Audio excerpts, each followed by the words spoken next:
I don't know how many books I read this month. I think it was 15 and a DNF. So let's go ahead and get into it and talk about it and have some fun, shall we? Hello everyone. If you are new here, my name is Brittany. Welcome. If you are somebody who is returning to my channel, welcome back. I read 15 books, I think, in January. So let's go ahead and talk about as many of them as we possibly can. The way that I operate is I like to tell you the worst book that I read to the best books that I've read. Spoiler alert, there are 3 5-star reads in here. I also, at the start of 2024, decided to revamp my rating system. And so I am going to give you cawpile rating for everything. Cawpile stands for characters, atmosphere, writing, plot, logic, intrigue, and enjoyment. So I will tell you on a scale of 1 to 10, scores for everything, and then I'll tell you how that averaged out to a star rating. This is still a work in progress for me because I am heavily utilizing the story graph for star ratings this year, and with the allotment of quarter and half stars, I really want to figure out cawpile for 4.75, 4.25, and all that fun stuff. Without further ado, let me get into it. We're going to start with the DNF. 100% I am not a historical fiction gal, and I'm learning that there are historical fiction books that I do enjoy, but there are historical fiction books that I do not enjoy. This was one that I did not enjoy. This is a classic case of the cover got me. This book is set in the Bahamas during World War II, which I thought meant, hey, there might be some war backdrop to it. So not the case. I DNF'd at page 76 because I was so bored. I think that I just don't really love following around high profile people in books, and that's basically what this book does. We're following, I forget what his name is. He's like a duke in England who has been sent to the Bahamas.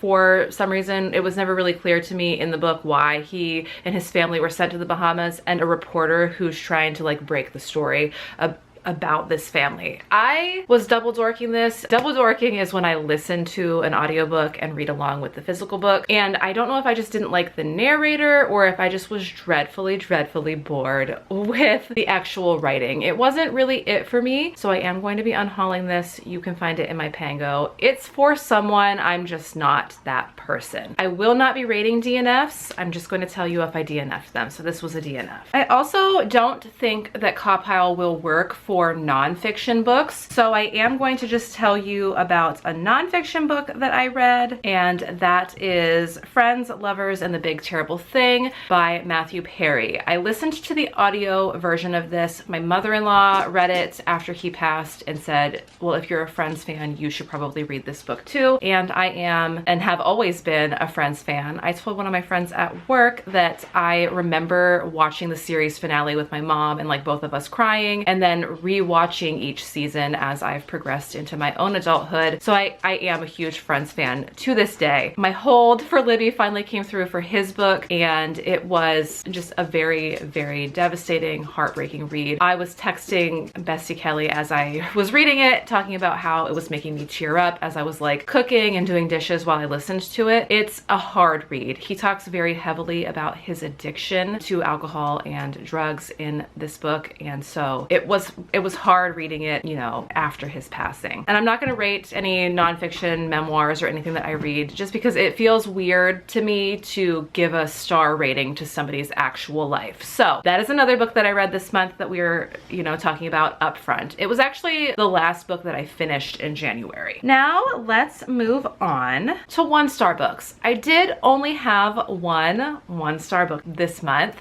and it was a book that I found on Kindle Unlimited for my series I Read 3. It is an influencer thriller simply called The Influencer by Megan Ricks. Now, you can find a lot more detail about this book in my I Read 3 video, which will be linked below. Basically, we have a woman who has gone from being homeless to a mega influencer on basically every platform. She decides to devote her time to this homeless charity run by a man named Nathan, and our story spirals from there. So let's go ahead and run through ratings for everything. Characters for The Influencer felt unbelievable. I don't feel like they were very well developed. I didn't enjoy anybody. Characters were a 2 out of 10. Atmosphere was also a 2 out of 10. I couldn't tell you where this book was set, and maybe that was intentional, but I just don't feel like anything was really memorable about the setting. That was a 2, like I said. The writing was not great. It was jarring a little bit, the way that chapters would end abruptly, sentences would end abruptly. I felt like the characters were like using dialogue that wasn't really believable, so I also gave that a 2. For me, the plot didn't really make a lot of sense. I predicted the twist about 2/3 of the way through, which I hate when that happens, so I gave that also a 2. I straight up was not having a good time. I was not interested in the characters. I wasn't interested in the plot. I wasn't interested in anything that was going on in this book, so intrigue also got a 2. Logic is the lowest score that I have for this book because quite literally I felt like nothing made sense. I gave it a 1 out of 10.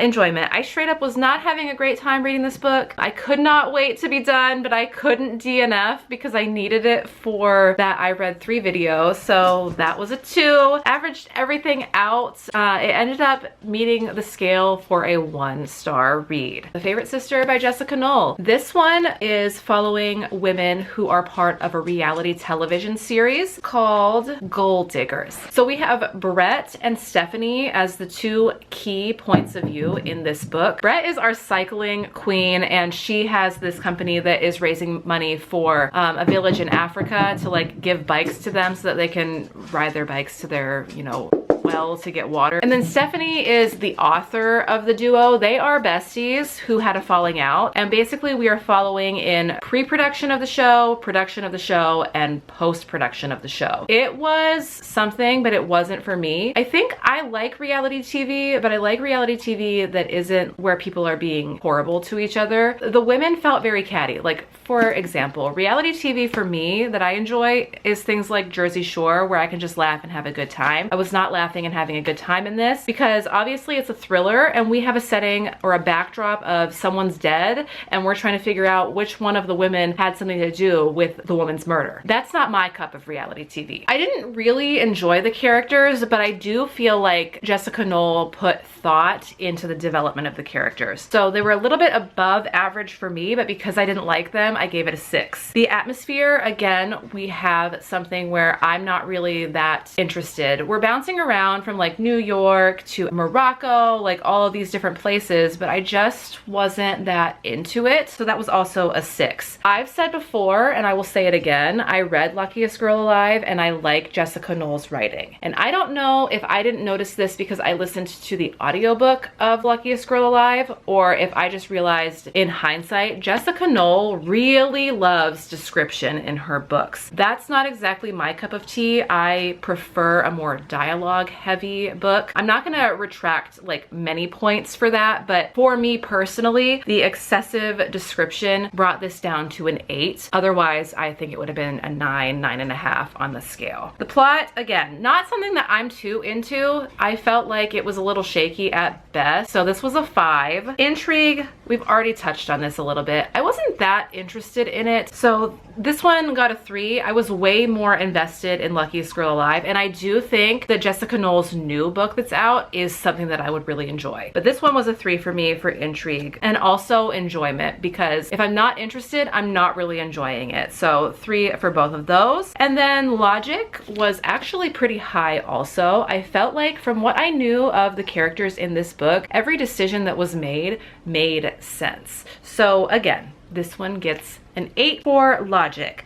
Once you add up all the scores and average them out, on my scale, this one would meet the criteria for a 3-star read. And I'm actually going to pass this along to somebody else because I hope that they can enjoy it. So the next 3-star read we have also was for my I Read 3 series. That is going to be People Like Her by Ellery Lloyd. This one is about a momfluencer in England, London specifically, who builds her platform off of honesty basically, and her husband is like, well, I know that woman and she's not exactly honest in what she says and what she does. So we are following her as she does meet and greets and podcasts and all of the influencer things that this author duo imagined up for her. And then the last, like this part of the book, like this part, that's where the real thrilling stuff starts to happen. So leading up to that point, it wasn't really a thriller so much as it was like a day in the life of an influencer with somebody who's obsessed with them, and I didn't really have fun with that. But let's run through everything. Characters. We have Emmy, Dan, and their 2 kids, some side characters. The side characters were not really that interesting to me, and I do enjoy when a side character has a part to play, and I felt like the part that the side characters played wasn't really that great. But Emmy and Dan were cool, so I gave the characters 6. Emmy and Dan were cool for like what they were. Emmy the influencer, Dan the ex-writer or disgraced writer or struggling writer, however you want to describe him as a writer, someone who hasn't published a book in like 10 years. They were fine. It was a little bit above average because I could tell that it was well thought out, so I got a 6 out of 10 for that. Loved the atmosphere. I loved feeling like I was behind the scenes with this influencer as she lives her life and like seeing what she does to make her life picture perfect. I enjoyed that. This was an 8 out of 10 for me. The writing was good, and as it should be, because the authors, I'm positive one of them is a writer. Okay, one of them is a writer for news publications, the other is an author, so I expected like decent writing. Something about it just didn't quite scratch the itch for me that I was looking for. So this one was a 7 out of 10 for writing, 7 out of 10 for plot, because I think that in this case they kind of went hand in hand. I expected the plot to be more focused on the thrilling aspect of like what was going on, not the build up to the thrilling aspect. I didn't enjoy that the last like 50 pages was the most thrilling. I like a lot of like, let's make it even, you know? Intrigue and enjoyment. Again, I think that these kind of go hand in hand for me. If I'm not intrigued, I'm not enjoying it that much. This one was mid for me. I did read this book in one day. It's not that big, but it was a 5 for intrigue and enjoyment. And then logic, we have a 7 out of 10 for this because Emmy's decisions made sense for Emmy. Dan's decisions did not make sense for Dan. This man fucking hated his wife, and it was abundantly clear to me that he hated his wife. So when she goes missing, it was almost like, well, he doesn't actually care about finding her, and I didn't really enjoy that. I like men who are obsessed with their women, especially married couples, and especially if the man's not gonna be the culprit behind like what happened. So this one just wasn't that great for me. Was it worth the $4 that I spent? Yes. Am I glad that I didn't get it through Book of the Month and pay $17 for it? Also yes, but you know, it is what it is. This was a 3-star. I'm gonna pass this off to my Pango shop as well, so you can look there if you're interested in reading this. Up next we have a YA paranormal thriller-ish, no, horror-ish book. It is set in Virginia at a haunted house. We are following our main character Dare as she pursues a podcast project at this haunted house in Virginia. It is The Girls Are Never Gone by Sarah Glenn Marsh. This one was fine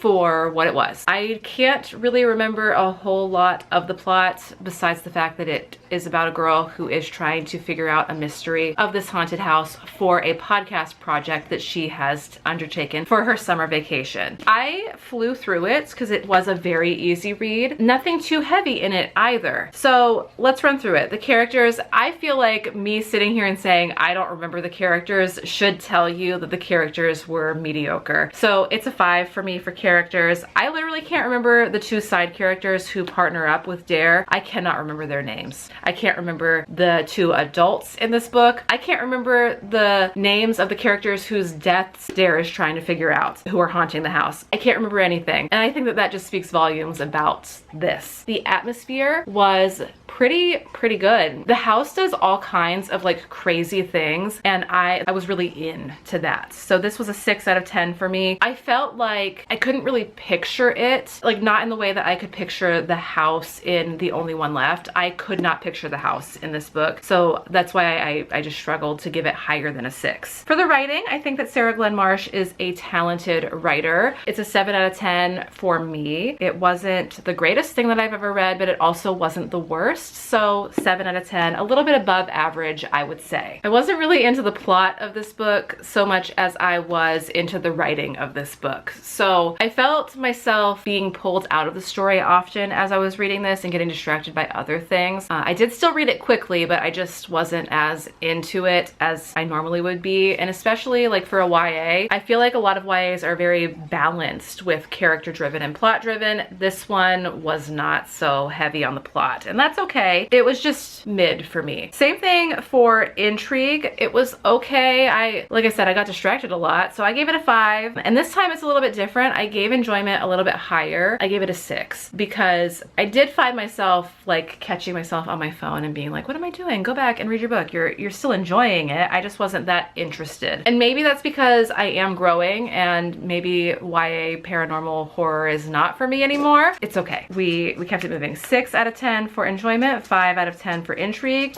Logic is a little bit higher also. The character decisions did make sense to me. I gave it a 7 out of 10. 7 out of 10 because one instance happens and I was like, what? That doesn't make very much sense, but that's okay. So overall, this one averaged out to also be a 3. And this one I think I'm gonna pass off to my younger sister when I next see her because she seemed to be interested in it. So Carissa, if you're watching this, you can expect to receive this book as a gift from me in the future. I am so proud of myself because I actually read my book of the month in the month that I got it. So I got The Fury by Alex Michaelides for my January book of the month. And I actually read it in January. So here we are. It's a new year, kind of new me. I might be worse, undetermined to date. The Fury by Alex Michaelides is set in Greece on a remote island. I think that this would be more of a summer read for me just based on the atmosphere. We're following a bunch of like, I just want to call them posh people because we have a couple of actors, we have a writer, we have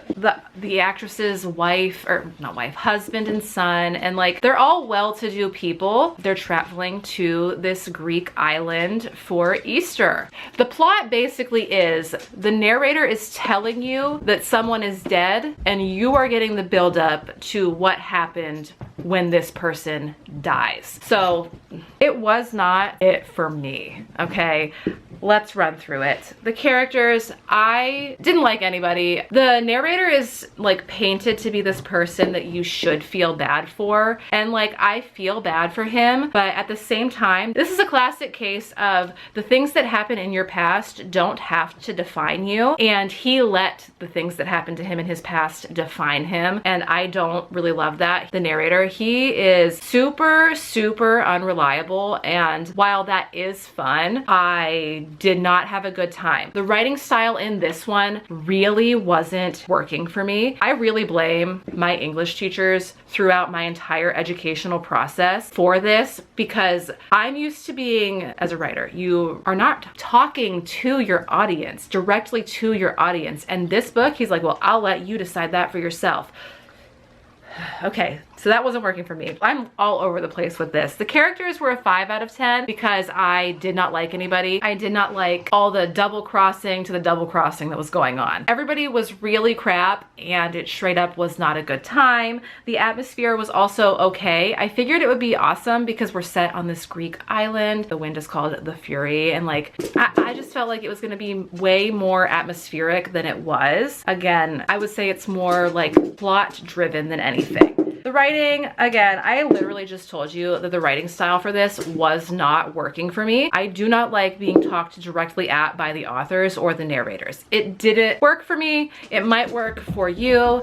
This was a 5 also. The plot, 5. I don't like all the double backing on the double backing, the double crossing on the double crossing. That wasn't working for me very well, especially because with Elliot being such an unreliable narrator, it's like, well, how do I even know that anything that you're saying is true? And like, how do I know that that actually is what happened with the plot? So that was also a 5. I straight up was not having a good time. This book is not big and it took me several days to get through because I just did not feel like picking it up. And I was very tempted to just reach for something else, but I forced myself through it. So a 2 for intrigue. And also like, I think with the intrigue, there was a point where I felt myself getting like enjoyment from reading, but the intrigue in the first like 3 parts was not something that I was having a great time with. So 2 for that. Logic, again, with an unreliable narrator, I don't know what's true and what's not. Stuff wasn't making sense to me, and I don't think that I'm dumb, but I felt dumb reading this, and so that was also, I would say, a 5. Maybe somebody else had a different experience with the logic within this book, but that's my opinion, so a 5. And then for enjoyment, once I crossed a certain point, I did start to enjoy it more. I didn't feel right to equate my logic and my enjoyment and my intrigue with this one. So for enjoyment, I bumped it up a little bit and just said average 5. Everything added up together to a 3-star review for me. I wouldn't give it more than 3 stars. I might say 2.75, honestly, because I just wasn't having a straight up good time. It took me 3 days to read this book. To be fair, these books right here are about the same size, and this one took me significantly longer to get through just because I couldn't bring myself to reach for it. So the next book that I'm going to talk about, I know is very, very popular on Book Talk and ran its circuit on BookTube back in like 2018. And I'm so sorry to say that The Way I Used to Be by Amber Smith was a 3.5 star for me. And let's talk about why. We're following a teenager after she is assaulted by her brother's best friend in her childhood bedroom one night while her brother's home from college. And we are basically seeing the aftermath of what that assault does to this girl. It's broken down into 4 parts: freshman, sophomore, junior, and senior year, and I did like that. We're following the trajectory of her trying to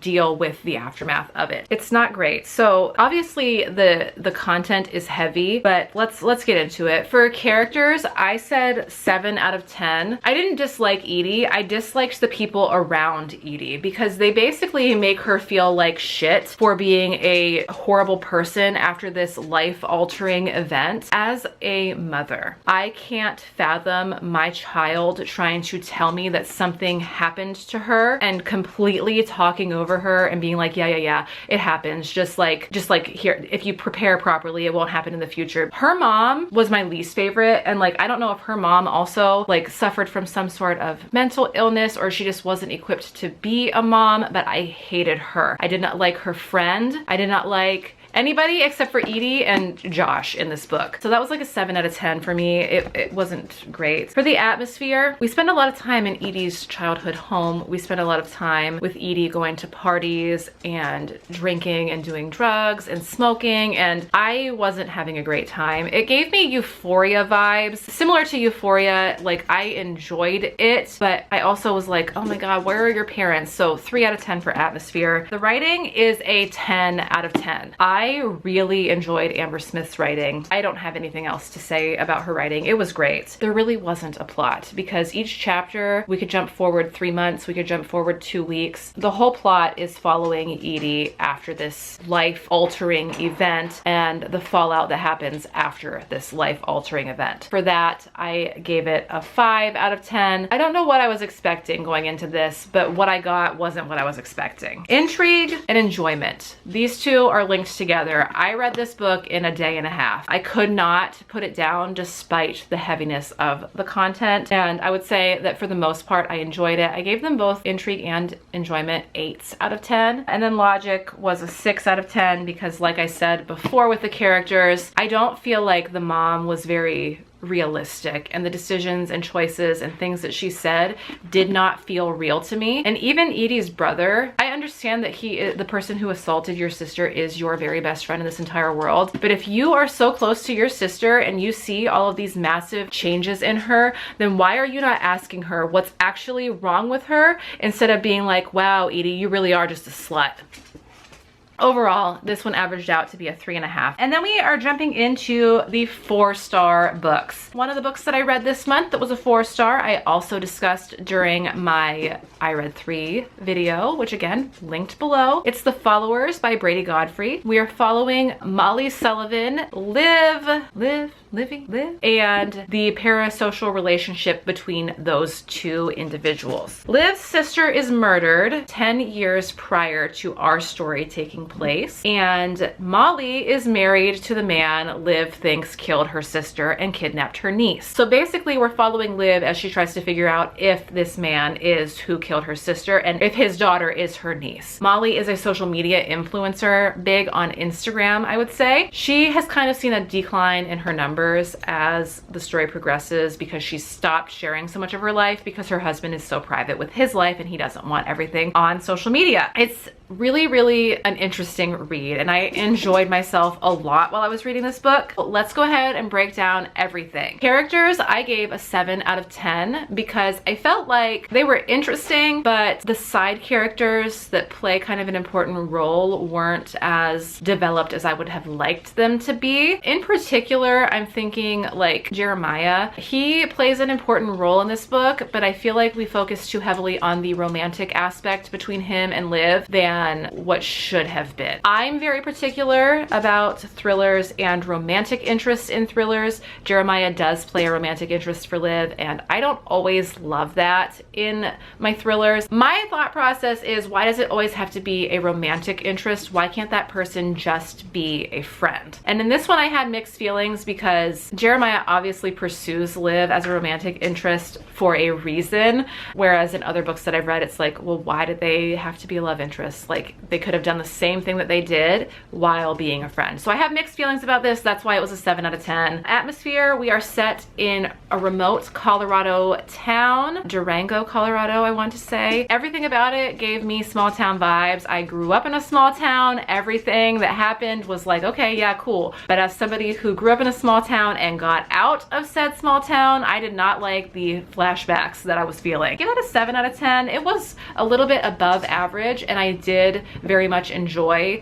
the remote setting or the small town vibe, but I felt like with Molly being as big of an influencer as she was, it didn't feel realistic to me to have her moving to this small town. I don't know what it is. Maybe it's because, you know, I'm so used to like the US influencers being like mostly in LA. I don't know. I just struggled with that. Writing was really good. I wouldn't say it was great, but it was really good. So I gave it an 8 out of 10. I don't really have any complaints. I think with the writing and the plot in this one, I kind of predicted who the actual killer of Liv's sister was before the big reveal, and that was fine, but whatever. It was an 8 out of 10, as was the plot. I like to be surprised, okay? The plot was an 8. I deducted points for that because of the whole like, well, why am I halfway done? I already have a prediction who killed her. Then when we get to the point where it's like, well, they're the one who killed the sister, I'm not surprised. 8 out of 10 for that. Intrigue. I don't know if at this point I was tired of reading influencer books or if I just was distracted by other things in my life. I did read this book on a weekend when my kids were with me, so I was maybe distracted by things going on with them. The intrigue wasn't as much as the enjoyment for me on this. I was hoping for more of the influencer being the target of the thrilliness, you know? And she wasn't, so this was a 7 out of 10. The decisions made by characters and the logic within this book is very on par with what I knew of the characters. Scott was a little iffy, Jeremiah was a little iffy, but the women, the decisions that they made were very much like, okay, yes, it makes sense for Molly to do that. It makes sense for Liv to do that.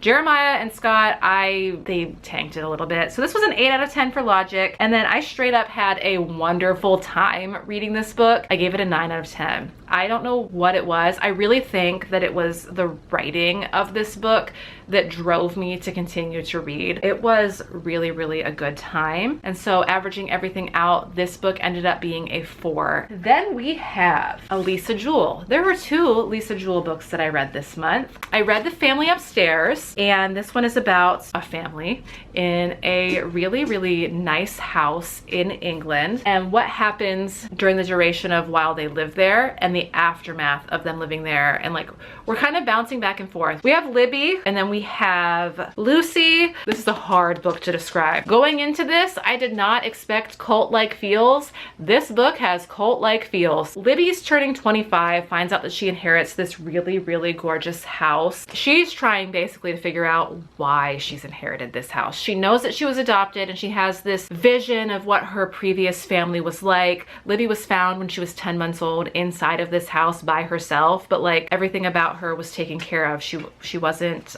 dirty or hungry or anything like that, but the 3 adults that are in the house are found dead at the same time that Libby is found in this house. This is a very hard book to describe without giving spoilers. A wild ride, but the ending, I know she was setting it up for the family remains, but the ending. Anyway, let's get into it. The characters, I gave them an 8 out of 10 because everybody was very interesting to me, but something about it just didn't feel like it was giving 10-star feels. So yeah, this was an 8 out of 10 for characters. We have a 7 out of 10 for atmosphere. I felt like some of the jumping back and forth pulled me from the story in a way that it doesn't normally. I think what was going on is I didn't really care about Libby. I just wanted to hear what happened in the past. I didn't really want to hear like present day stuff. Give me the past. That was what I was feeling. So I gave that a 7 out of 10. But because it's Elisa Jewell, her writing is always immaculate and I have no complaints about the actual writing. This was a 10 for writing. The plot and the intrigue and the enjoyment, all of them coincided for this. I was not having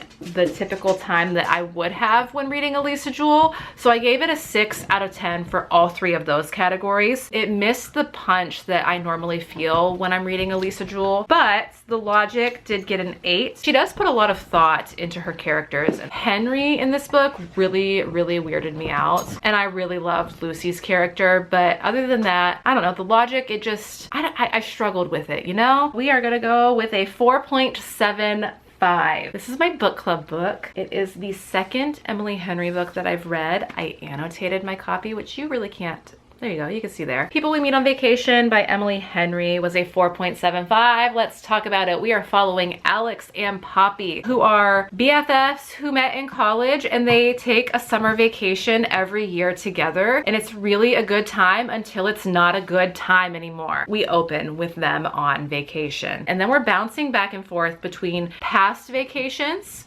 and the current vacation that they are on. I really enjoyed this, like getting to know them, like, and how their friendship formed in the past and how it is in present. Alex and Poppy travel every summer together until the infamous Croatia trip, where something big happens that results in them not speaking to each other for 2 whole years. Let's go ahead and talk about the cawpile of it all. The characters. I didn't think when I picked this book up that I would ever relate to a character as much as I related to Nora in Booklovers, but I related so heavily to both Alex and Poppy. Poppy's past mirrored my own, but Alex as a man in the present, I'm like, oh my god, I'm Alex. I loved both characters. I loved some of the side characters that we got to meet. I really, really, really enjoyed the characters in this book, and I gave it a 9 out of 10. I loved the vacations. I loved seeing the characters go to all of these wonderful places. The atmosphere was a straight up 10 out of 10 in this book. I could not sing high enough praises of this book. The writing,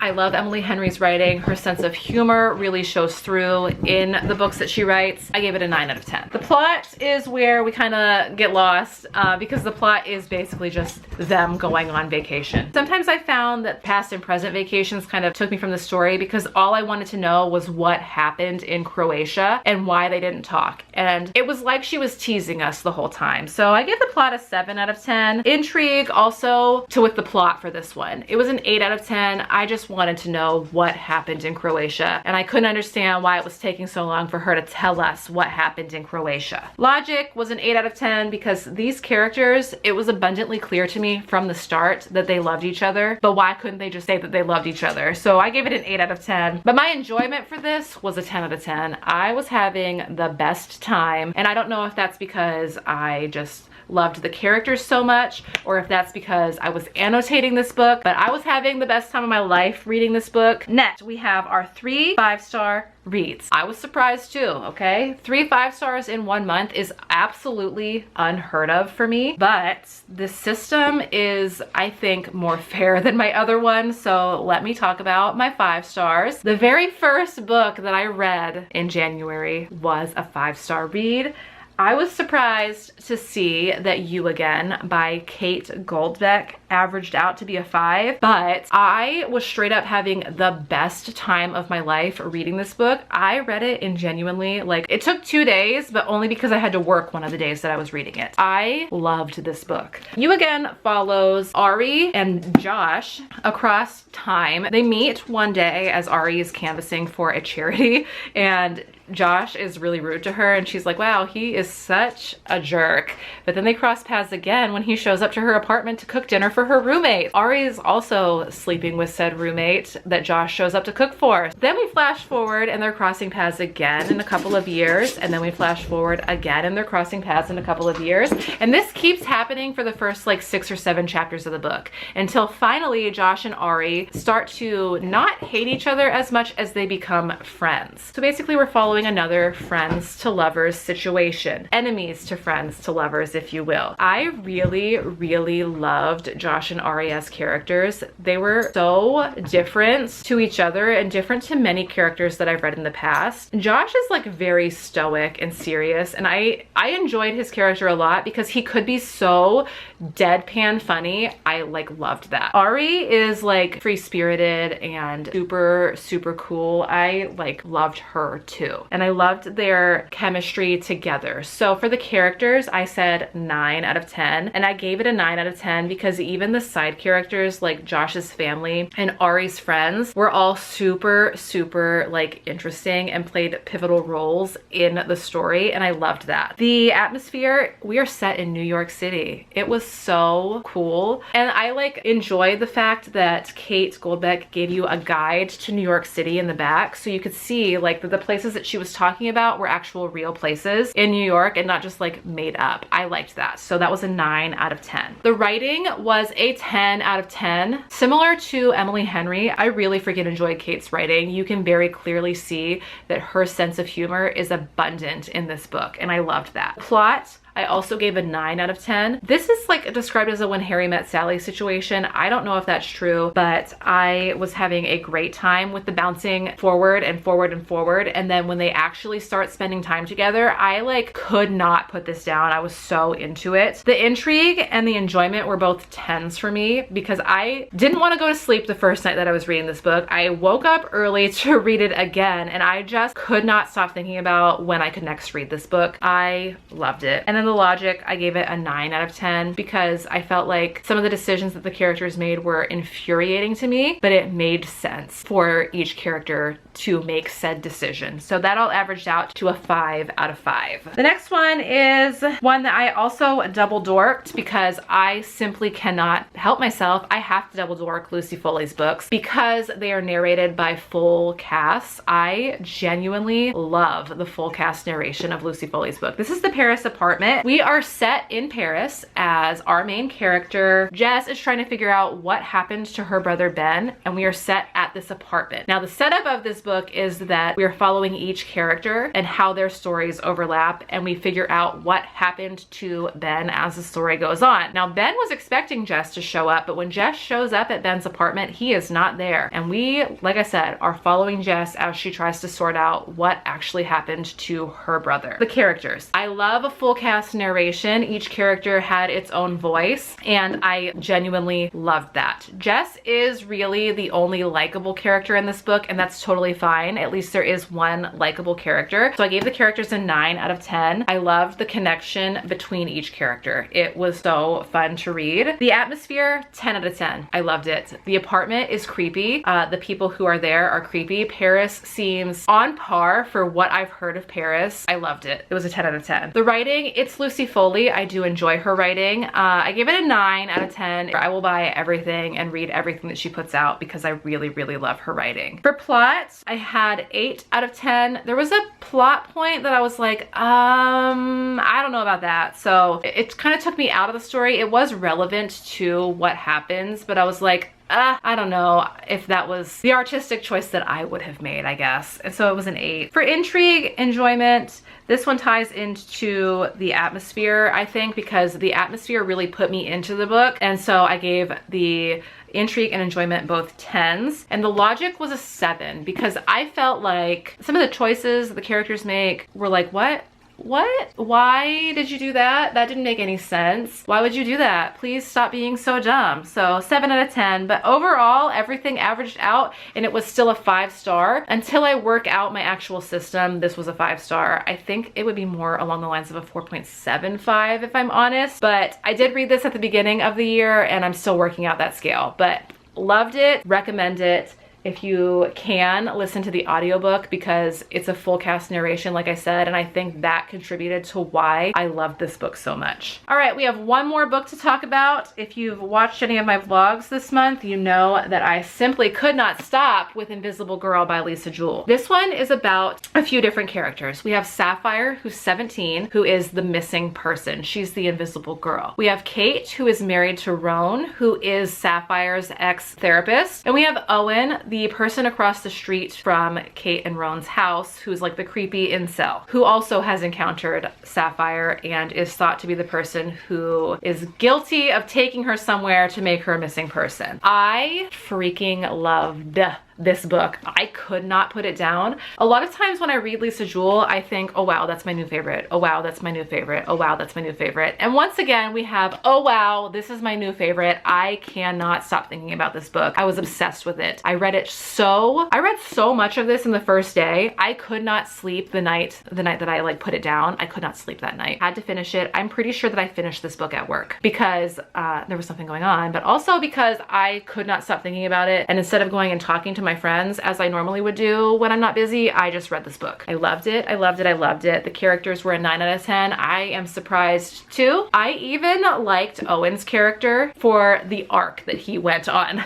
It was a 9 out of 10. The atmosphere was a 9 out of 10. I genuinely felt myself present with this book. Like I was watching from the sidelines. It's that good. I love Lisa Jewell. We all know this. The writing's a 10 out of 10. I gave the plot an 8 because just I didn't like the pointing the finger at everybody and anybody. Like the whole plot of this book is that Owen is the creep next door. They think that he is this person who's out assaulting women in the street, and they just make that presumption because he's a weirdo, and I didn't like that plot point. The intrigue and the enjoyment were both 10s for me because, like I said, I simply could not and would not stop reading this. I was exhausted by the time I finished reading this because I stayed up to read it late, couldn't stop thinking about it to sleep appropriately before work the next day, and then I went to work, and once my work was done, I read it again. The logic, I gave it a 9 out of 10 because something about Kate's character didn't seem like she was like making the most logical decisions, and I didn't really enjoy her very much. She made silly choices, and I know that it was like part of the plot, but I didn't enjoy that, and I didn't think that it was really logical for her to assume the worst of her entire family when it's like, girl, you know them. You've been married to your husband for 30 years. If you think that he's cheating on you, he probably is,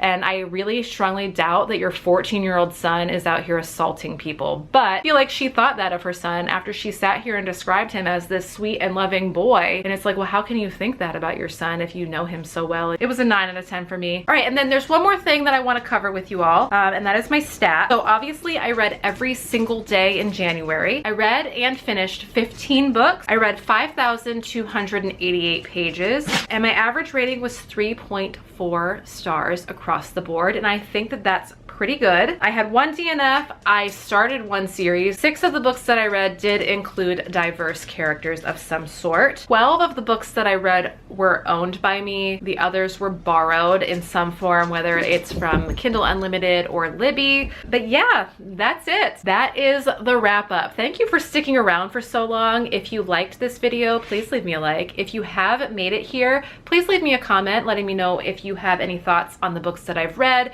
if you have any thoughts on how I could break out my cawpile system a little bit more thoroughly. Please feel free to subscribe to this channel, and I will see you all in my next video. Bye.